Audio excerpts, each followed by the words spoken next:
Okay, I got all the pieces cut out, and now I'm going to assemble them, just kind of as a rough count for what I've got. This bench, I did 30 inches deep, so I have 3 1x4s across the top. I got one of these on this side, one on the other side, and then one across the bottom. So there's my 6 30 inches. And then the height for these guys,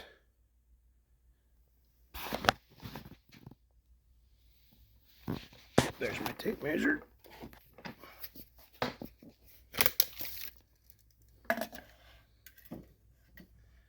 For the legs, I did about 17 inches, and I subtracted a 3/4 inch there, so that's 16 3/4, so it comes up to about 18 inches with the top board and the bottom board. So I did about 16 3/4 is the length of the legs.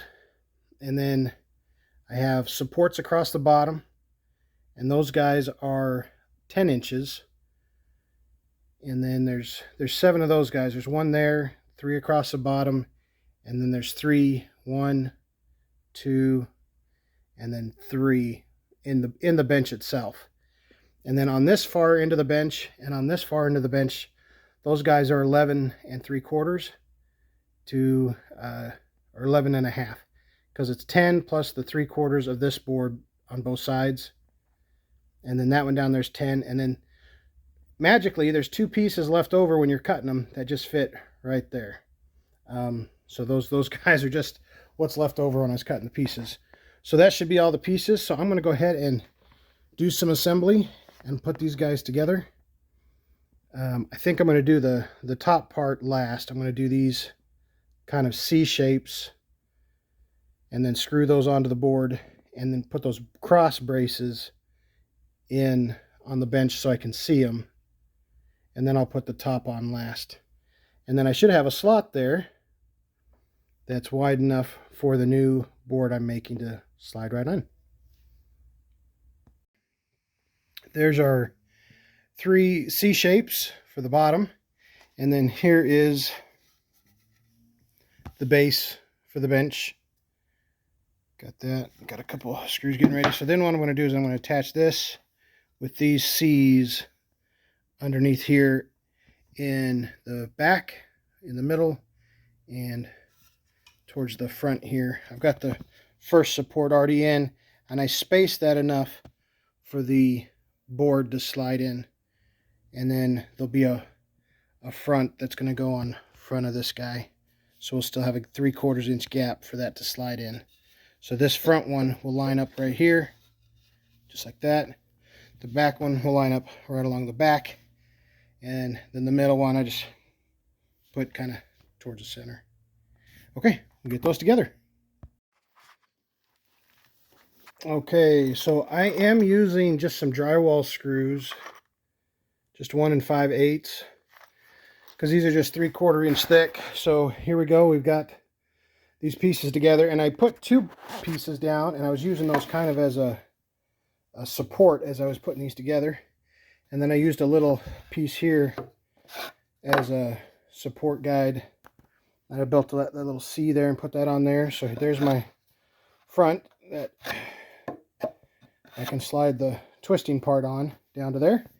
So now the only thing that should be left is I've got 3 long pieces left to go across the bench, and I've got 1 long one I'm going to put across the bottom there as a support to keep the legs straight, but also so that I can hold the bottom down off the back there. All right, so I'll put those all together. Okay, so we've got the bench put on there, and I picked up a new tool. Picked up a router. I haven't had a router in a little while, so I went out and I routed this edge, and I routed the whole thing. I still got to hit it with a little bit of a sandpaper. And then most of these screws I just put straight in. So you might see like just a little bit of splitting on there. But when I started doing the top, it split. The first one I did over here, you can see it split really big. So I went ahead and I drilled them all, and then did a little countersink so that they could go all the way in. And I'll hit those with a sandpaper to get those fuzzies off. So there's the bench. I guess I missed one of the supports. I miscounted. I think I used an extra one down here somewhere by accident. So I miscounted, but that's okay. I still have one support, two support, and then three supports, and then there's the legs going down, and they're all connected. So this is nice and solid. It's not going anywhere. So I slid the twister arm in, and it slid right in, and then I put just 2 screws here and 2 screws in the bottom just to keep that guy nice and solid in place. So now that we've got this guy in, now I just need to bend those new 1/4-inch eye bolts and open those up. And I need to press those T-nuts into the gears, and then I'll test this and I'll show you that fitting wise to see which one of these sets work best for the gears. All right, so that's the next step. All right, so I've got a clamp here, folks, and so what I'm going to do, I reamed these out just a little bit more than still a 1/4 inch, but these T-nuts will fit right in there. But see those teeth on those T-nuts? So I use a little piece of cardboard here, and then I'm going to put this in here. All right, so you can see there I got the T-clamp in there, and it's just barely in the hole, and then there's the, and then I just use this cardboard here so it doesn't mess up the wood too bad. And then just crank away.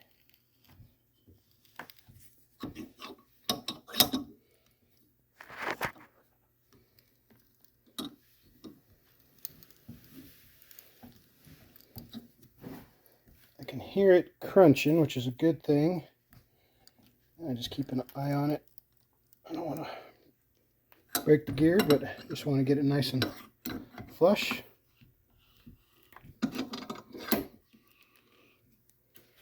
And then I'll back it out. And then, so I can see the T-nut on this side's all the way in, but this side's still out, so I'll put that in. But that's right there, nice and flush, just like that. So I'll go ahead and get all those pressed in.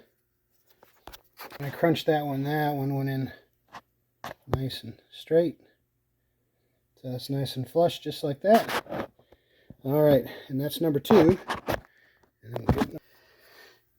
And then there are the 3 gears with the T-nuts squashed in there.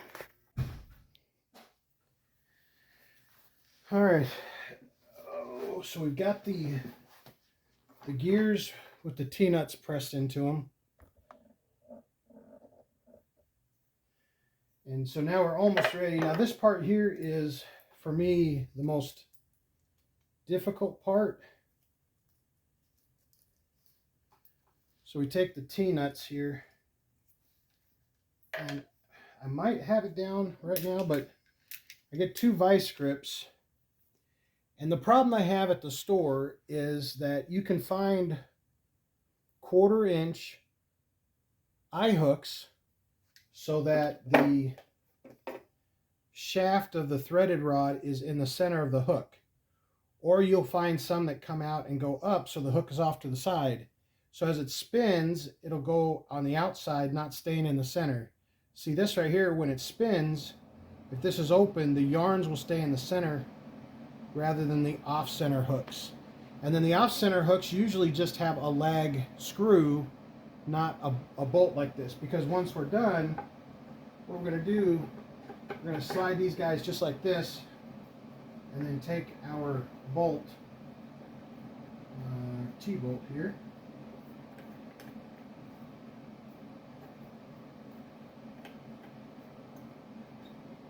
and thread that guy.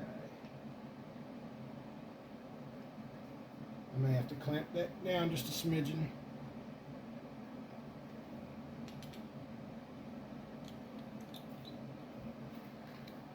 Get that centered up. It looks like it's just a little bit off the gear there.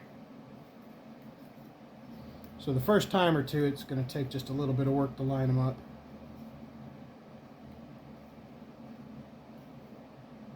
So there's that there. So we'll just have to go on the other side.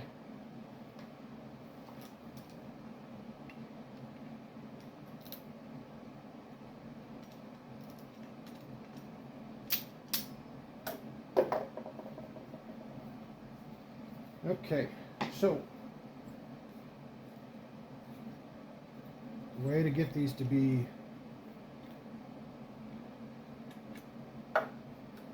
open hooks is I should be able to grab that end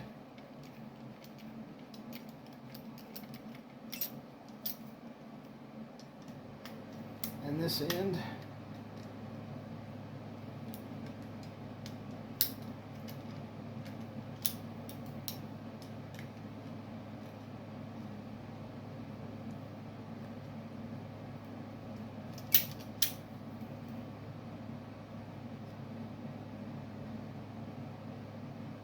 Trying not to damage the threads there too much, but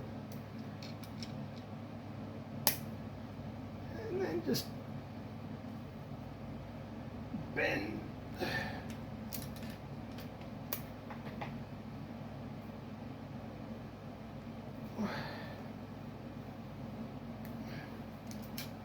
You can see it's starting to move a little bit there. It's just a little bit of work to get these guys.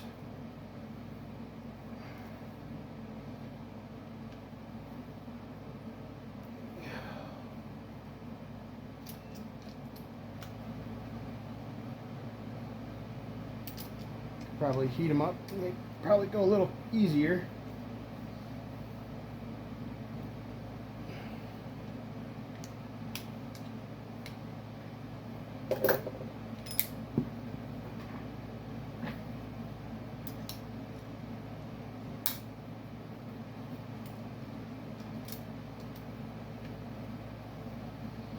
There we go.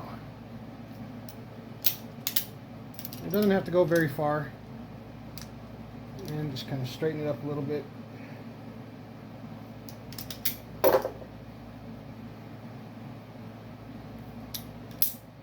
And then we got an open hook. So now I'm going to try to do that with the other two.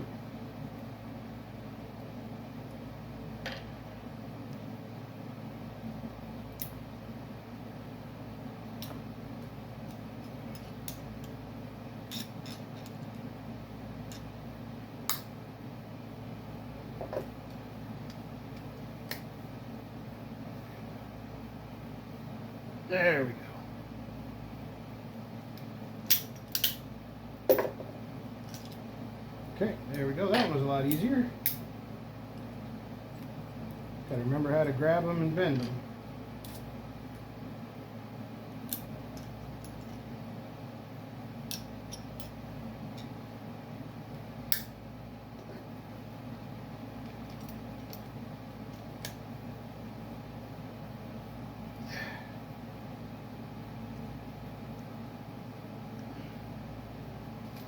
All right. So now we have 3 hooks. Now the big part too is this triangle on the gear itself. It's going to make a big difference on how these hooks fit in. So the triangle, they're a certain distance away from the center axis. Now this, if I can't use the regular triangle, then I have to use the next one's over or the next one's over. So they slowly, this is the one closest to the center, and then it gets further away and further away just by a 1/16 of an inch. So I'm going to try the center gear first, and then I'll put on the outer planetary gear to see how they fit. So the first thing we've got to do is we've got to put these guys in. Alright, and we're going to put Loctite on there eventually, but that's all I'm going to do for now, just like that. Just want to get them spaced. And some of these are going to need a little extra. That vise didn't get them in all the way, and I'm just seeing it now. I'm give it just a little bit of pressure.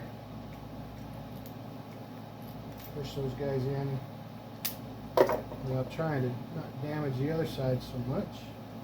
Okay, so if I'm doing a triangle,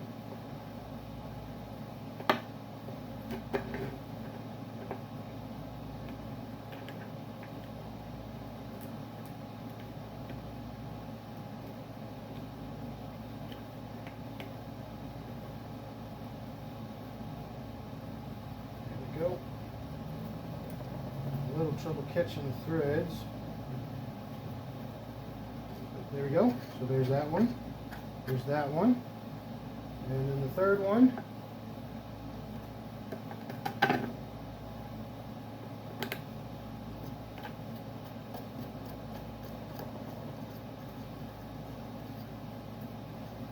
Okay, so there we go. We got our 3 interior gears. Then let me grab the planetary one.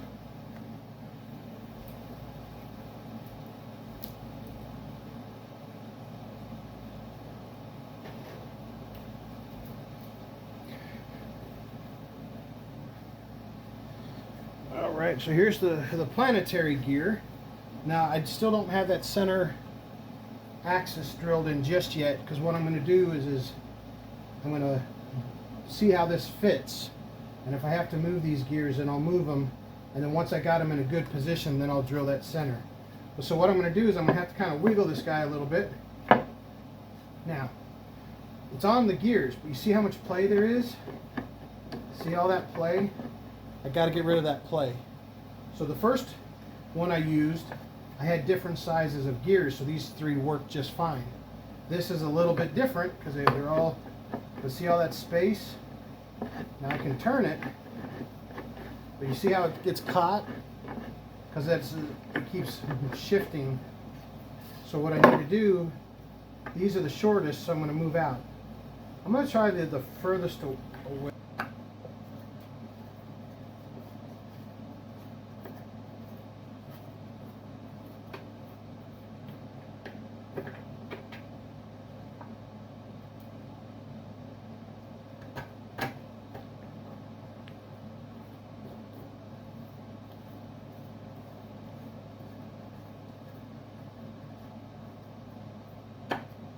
Okay.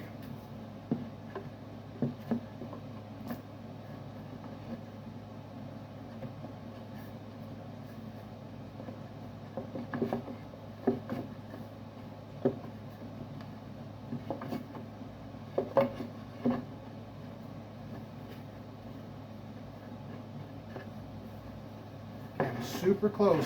Now you see how it's turning without getting caught as much? So that's really good. I want it to be snug, super close, but I'm off just a hair more. So that is 1 more gear down.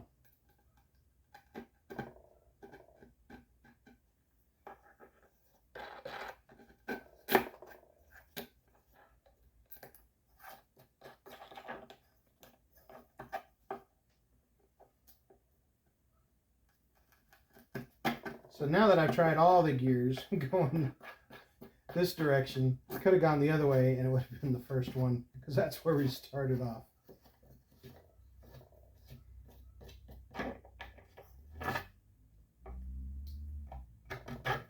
Guess I thought it was a lot bigger of a jump than there was.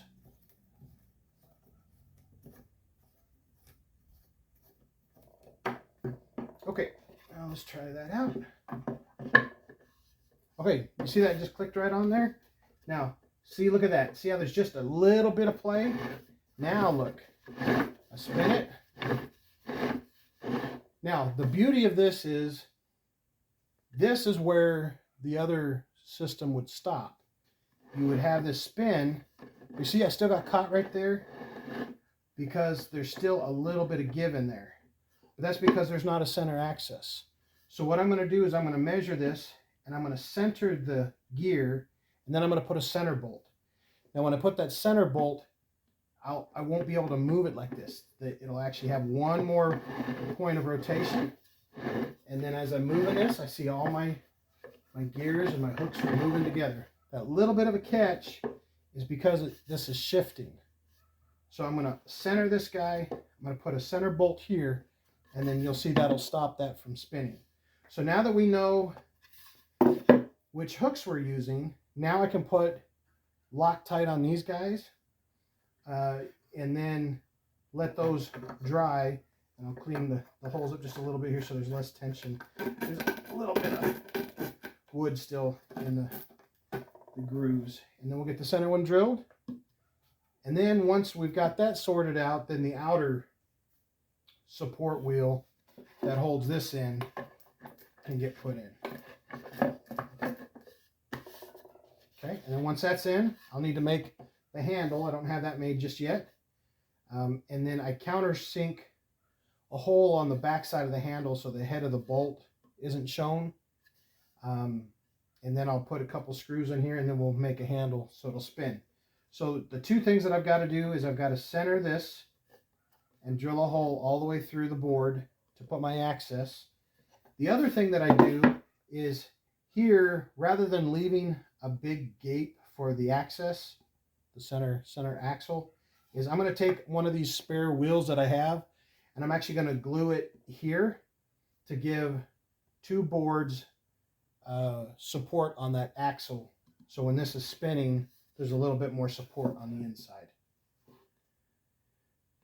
Okay, so I'll center this guy and I'll drill that, and then I'll Loctite these guys, and then I'll have to let those guys dry overnight, and I'll do a little bit of cleanup on the holes before I get those Loctited in, and then we'll get back.